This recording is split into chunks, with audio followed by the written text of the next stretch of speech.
Hello everyone, I Hira Sandra Thopam, Mayam Punmakpu, I channel Siga Amuka Hanna, Taramna Oxeri.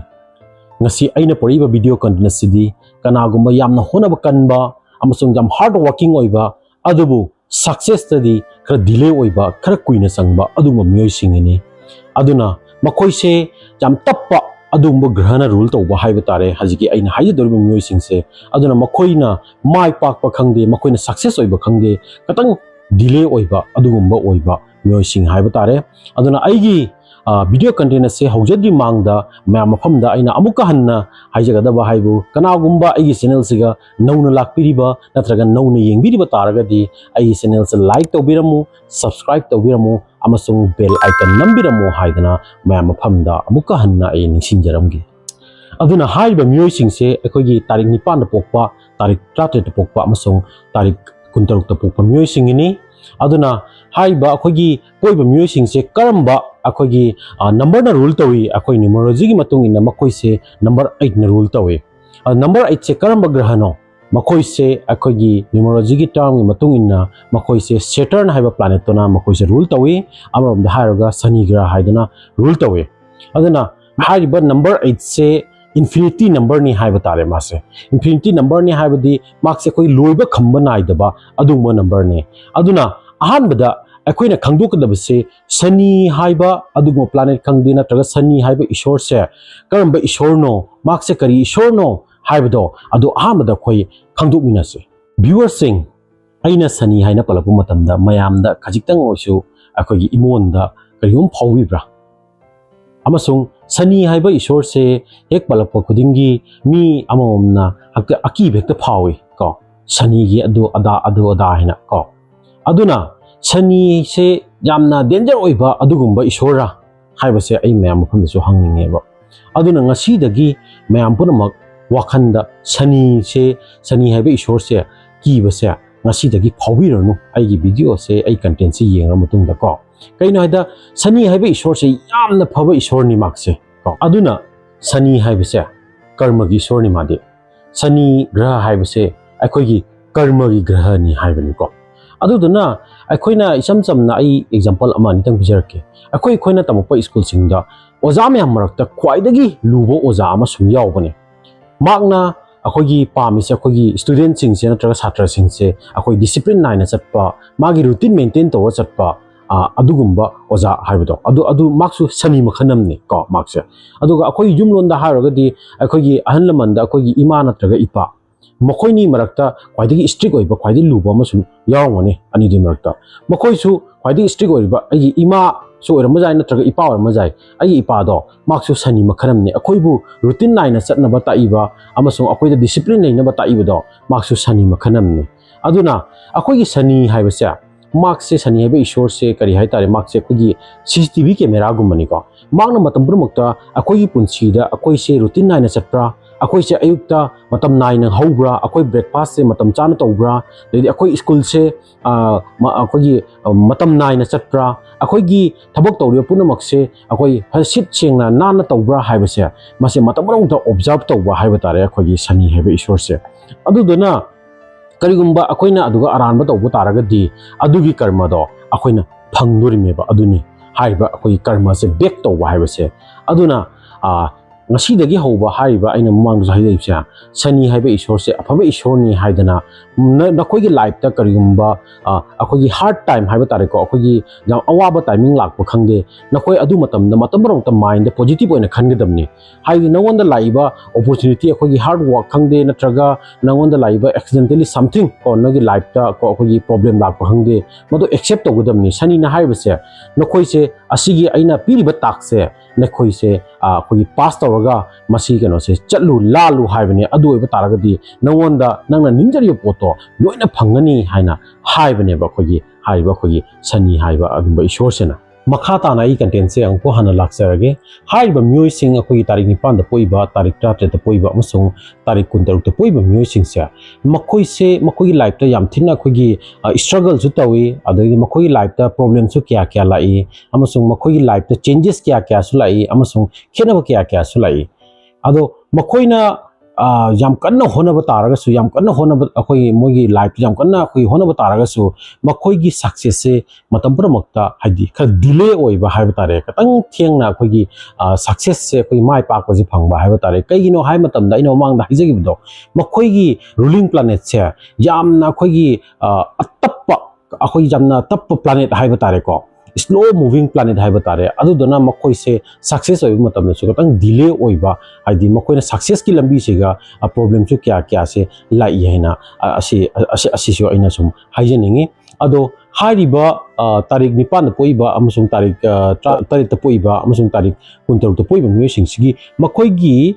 koi character amasung trait se sum khar rakhene asi puna maksa I video sigi loram dai de iloina haijarake aduna number 8 na rule toriba music se makoi se yamna confident leba meeoi amasung yamna hard working hona bakan ba meeoi su oi aduga makoi se akoi gi capacity yam leba haiba tare ko makoi se makoi mukuta capacity yam leba mi mo oigali capable haiba tare ko thabak puna makta akoi gi tawbung amba adumba capacity leba mi su oigali aduga impossible akoi oithok do poche moi ohen na bo akoi gi ohen ba ngam na bagi ko adugumba hona bagi pangan jisu makoi de loi jawe adubu haiba pot myam se puna makse makoi je success se kadang sum delay oina asing myam je hona ba taraga su success se sum kha delay oina sum phangal li moi se kaigino hai matunda makoi gi ruling planet sani se na pami se makoi se tapna step by step makoi gi life se slowly progress oi se dam sit nana koi gi progress oi se asi pam jawa adu dona ni ngasai gi makoi se thabak am tawba khangde ngasai gi phana kana hona ba taraga su makoi se delay oi ri ba sing se ko katang late oi ba sing success oi matamda aduna matang da haiba number 8 na rule tor bi music se makoi se aidi jamna akoi daw ya da ba gumba leidana ko asa akoi yam daw ya dre ka hina adu gumba akoi se lak leite ka hina haiba se makoi se sum khangal kai no hai matam da isam chamna example am su bijarake makoi gi maru pang sing na ngasai gi success ko oi gi ba ngasai gi thabak phangi ba taru khuding maki sum akoi sen ngase marang kaina pakhalak mutam siga makoi matham ojum khalle akoina su am kan na moi dagi hena hona rabasu makoi dagi hena adi larik ta far ba tar su hen ba tar ga su kai damak to akoina success oi diba sing je kai gi no hana sum matam na makta makoi je makok sim sa adum ba keno sen makoi da akoi stress gumba anxiety gumba depression gumba je sum oi galle adubu aina haining badi hai ba music number 8 na rule to ba music sa kana gumba khoi tarik nipan da poiba tarik 3 da poiba amsung tarik 9 da poiba singsia sani ni pamisen na khoina honari ba singsia masi phajana sum honar jako lep ta bida ko chumna na khoina honari se phajana honar jako aduga na khoina success oiba matam di ko nangi hajigi maru mapang da we hen na ko na khoina saruk ani hum hen na success rate se wangani haidana sani na haibne biswaina haiba music se makhoi se yamna dharma chen ba mi su oi adoi di makoi se yamna lining ba mi su gali ko aduna makoi gi mathamo se yam sengi amasung mathamo yamna phai loina na akoi gi makoi gi amakoi na tawi ba thabak to gi office se khangde makoi na tawi ba job to khangde adugi senior sing na mathak thong ba sing su makoi se yamna ya ba su oi adoi di mari mata khangde na trakari loi kai na khangde makoi se yamna akoi gi nungshi ba amasung jamna akoi ayaba haiba tare ko adugumba oiba myoi so oigalle aduga makoida kari haiba tare makoina tawriba thabak sing kan honeriba singsia matang da makoi credit se mina sum lowbi ba haiba tare adudona makoina tawriba makoina honeriba credit se makoi se kya kanna phangan da basu matang da sumaina ujama tamda credit se phangan da basu oi aduna aina haiga da baibu sigi credit sing je na koina honeriba sing se na koina section view na koina credit se lobang am na bai da makta ko ai mina credit low da na bai da makta asima katang section view haina aina sum asima so panjening number 8 na rule to music se makoi se jam management jam phaba haiba tare maru aina makoi management phaba se koi gi money management je makoi yam phai ko money management haroga di makoi se phana paisa paisano ko paisa paiba taraga su makoi gi sen thum gi matang da expenditure gi matang yaw ku mutam da makoi si yam section ba haiba ta ko hadi lupa amani da kuppa adugo myoi su oi makoi se kari haiba tare show up to se kya su pangwan da myoi su oi galli hajigi number 8 na rule to myoi sing se aduna amarom da haiba taraga di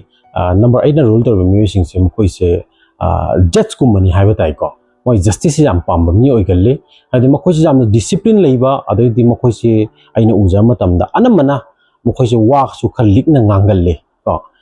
हाजि की हाइबा justice की वाइ से अखोगी सनी से को सनी से mark से God of justice हाइना सु खंगमने को अदुनी हाइबा अदुगुमना ngasai हाइबा number 8 rule तो म्यूसिंग सु मखोइ सु हाइदि मखोइ से जज गुमनी हाइसे मरु ओइना अखोगी नंबर 8 रूल तो म्यूसिंग से मखोगी प्रॉब्लम अमा लेइ यम चाव प्रॉब्लम हाइ तारे प्रॉब्लम से कई मते आइना ममांग दा हाइजा खिबु दुआइना ngasai स्ट्रेस गुम्बा को एंजाइटी गुम्बा मसिना डिप्रेशन ताबा कोटपा असे कई नते मखोइ से मखोइ फ्यूचर की दमक याम खनबा हाइबा तारे मखोइ से कोक याम साजाबा हाइदि आइगी मरु पांग सिंगिन मी ओइना हरे आइना करी ओइद्रिमो आइना सम होनरि से आइना अहेन बो ओइगेना तानरिबो पोत से आइ केनो से कई प्रोग्रेस ओइ मंगमद्रिनो हाइबा से मोइ क्वाइटि चावबो से मखोइ फ्यूचर की वखन फ्यूचर से मखोइ याम खनबा हाइबा तारे याम कन होने जबनिना दुगी फ्यूचर की खनबदा मखोइ से मतंग मतंग दा हाइबा नि स्ट्रेस का दैदि एंजाइटी प्रॉब्लम ओइ हाइबदो मसी सुम खरा ओइगल्ले अदुना नंबर 8 ना रूल तो म्यूसिंग सिगा आइना याम कोगी एडवाइस हम पिनिंग को जाम मरु एडवाइस हम पिनिंग मदुदी कइनो हाइ मतमदा नखोइ करिउ मतमदसु मीबु नमथाक तौबा मीगी मांगनबा तौबा थबक सुंतौ तौगनु हाइना असिगी एडवाइस हम पिनिंग कइगिनो हाइदा नखोइ से नंबर 8 ना रूल तो इने सनी ना रूल तो इमे अदुना सनी ना नखोइ से कोई सीसीटीवी कैमरा आना को अखोगी ऑब्जर्व तौबदो हाइना येंछनबदो हाइना नखोगी स्टेप स्टेप खुदिमक्ता मांगना सोम माथमरो मत येंगा लेइमी हाइबसे कौबिगनु करिबा नखोइना फदबा तौबा तारगदी अखोगी चिन्थीबा खंगदे मीबु अखोगी अरानबा थबकता खंगदे नत्रगा मीबु नमथाक तौबा तारगदी मदुगी कर्मदो को नखोइदा यामना यांगना हलकनी हाइना मसिगी एडवाइस एम पिनिंगी अदना करि मतमदा असिगु थबकके तौबिनु हाइदना मसि एना एडवाइस ओइना हाइबा नंबर 8 ना रूल तो म्यूसिंग सिगा पिनिंग आइना ममांग दा हाइजागिबदो हाइबदि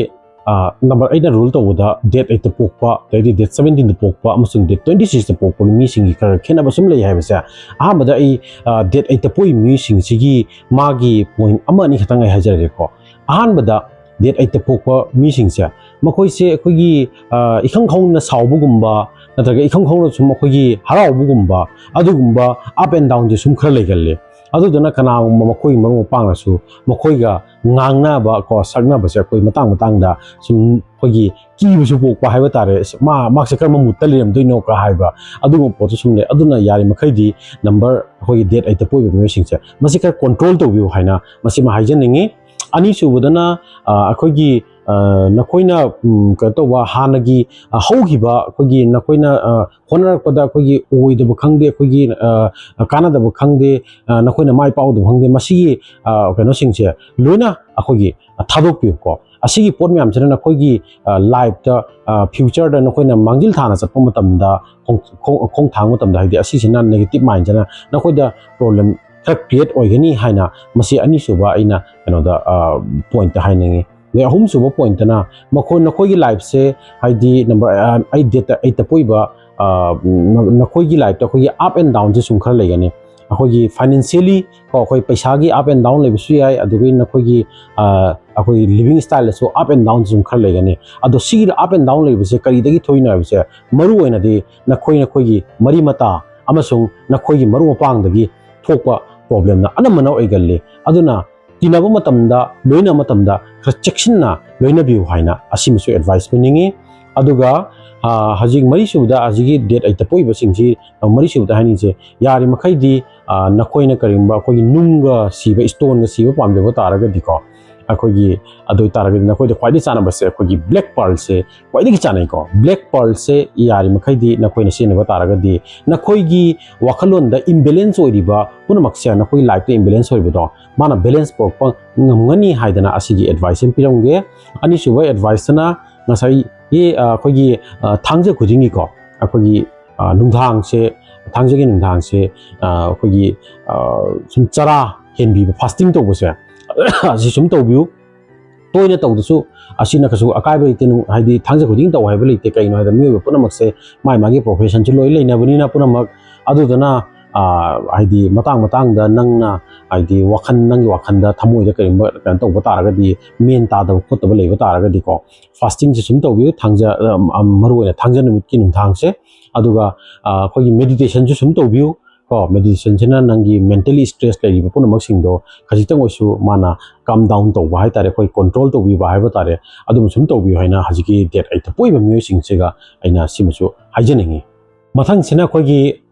ꯗꯦꯠ 17ꯗ ꯄꯣꯛꯏꯕ ꯃꯤꯑꯣꯏꯁꯤꯡꯁꯤꯒꯤꯅꯤ ꯗꯦꯠ 17ꯗ ꯄꯣꯛꯄ ꯃꯤꯑꯣꯏꯁꯤꯡꯁꯦ ꯑꯩꯈꯣꯏꯒꯤ ꯃꯈꯣꯏꯁꯦ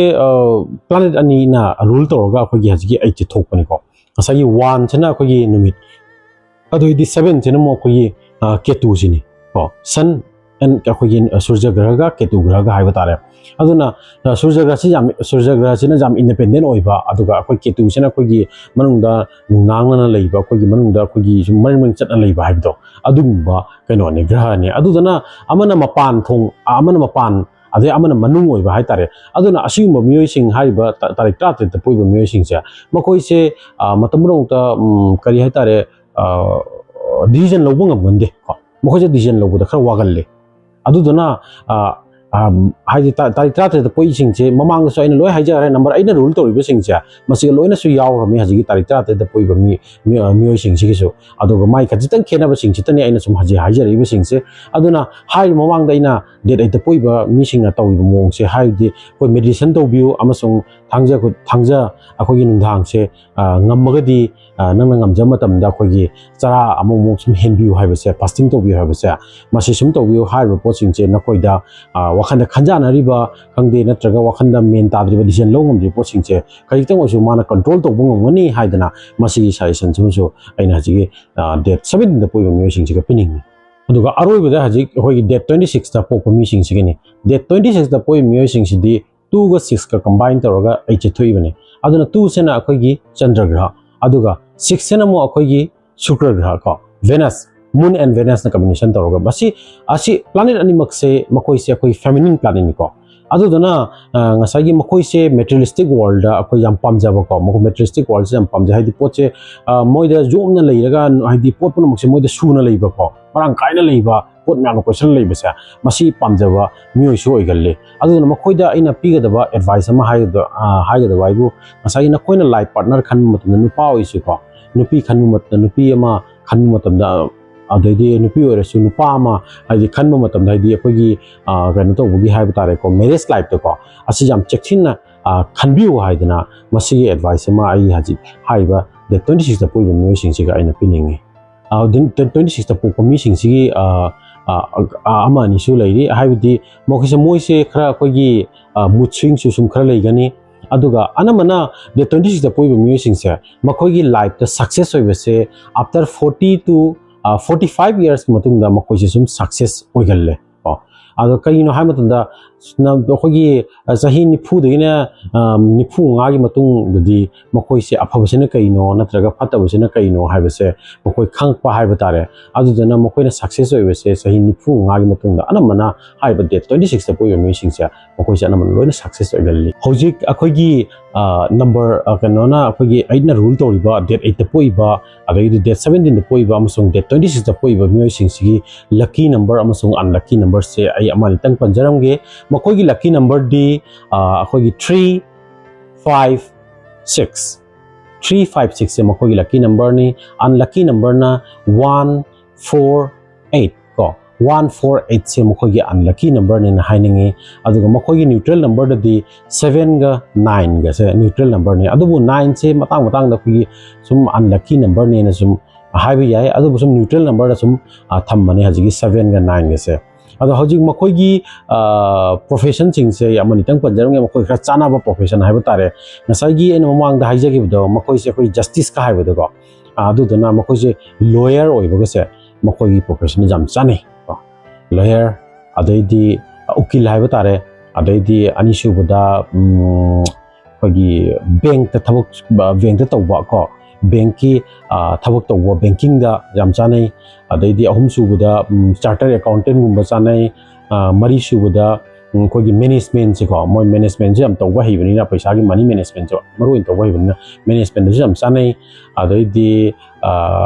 ꯔꯤꯌꯦꯜ ꯏꯁꯇꯦꯠ ꯕꯤꯖꯤꯅꯦꯁꯇꯁꯨ मखोई से चाने सिंब मरी मंगा से मैं थमजरमगे अदुना नंबर 8 ना रूल तौर मियोई सिंगसेगा पोरम खक्ति कौबिगनु नखोईगी लाइफ से टोटली अखोईगी एग्जाम अमसुंग टेस्ट नि हाइना हाइरिंगी नंबर 8 ना रूल तौर मियोई सिंगसेगा अदो अइना ममांग दा हाइजगिबा नसाइगी अखोईगी हारिबा नंबर 8 ना रूल तौर मियोई सिंगसे जाम कन्नेदि होनाबा अदुगा मखोईगी प्लानेट सेना खतप्पनिना मखोईगी सक्सेस खरा डिले होय हाइबसे अदुबु सनिनदि हाय नखोईना होनरिबा पोतोगने फोकस तौरगा होनाओ लेप्तना होनाओ अदुगी अरोइबदा अइना नखोईदा मही चाउना पिगनी नखोईना चुमना तौबो तारगदि हाइबदो मदुगी अचौबा एग्जांपल अमा इरोइ लोइबदा पिरमगे अखोई इंडिया की prime minister Narendra Modi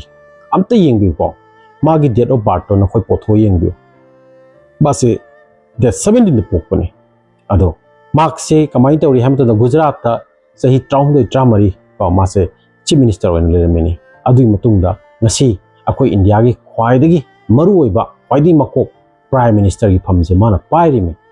अदुनी मार्क्सु number 8 ना रूल तौरीनी अदुना मखोई से होनबा कनबा अमसुंग मखोइना खल्लिबा वखंदम मखोई फोकस तौर चखिबा अदुंग मियोइ सिंगनी मखोइना ngasi सक्सेस ओइरिबा सिंगसे अदुनी अइना हाइजनिंगबदी नंबर 8 पोइ मियोइ सिंगसे होनबा लेपिगनु नोंमदि नोइ सोइदना सक्सेस ओइगनी चुमना तब होनबियो अरानबा लंबी चपिगनु हाइदना अदो व्यूअर्स सिंग ngasi ai video content se mayamna kajumba penbiba taragadi kelma nungai phawbiba taragadi asi khajitang akhoi result se khara phang kana phangbiba taragadi ai channel se amuka hanna ai haijaramge mayamda share tawbiu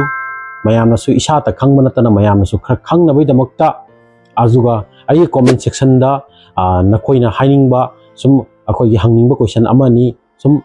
hangbirau adugi reply so ai pinaba ai ngamagadi ai tawjarake अदो ngasi oinadi aigi video se continue se matang asida ai loisan jarage haidana mayam phone puramta aina hajari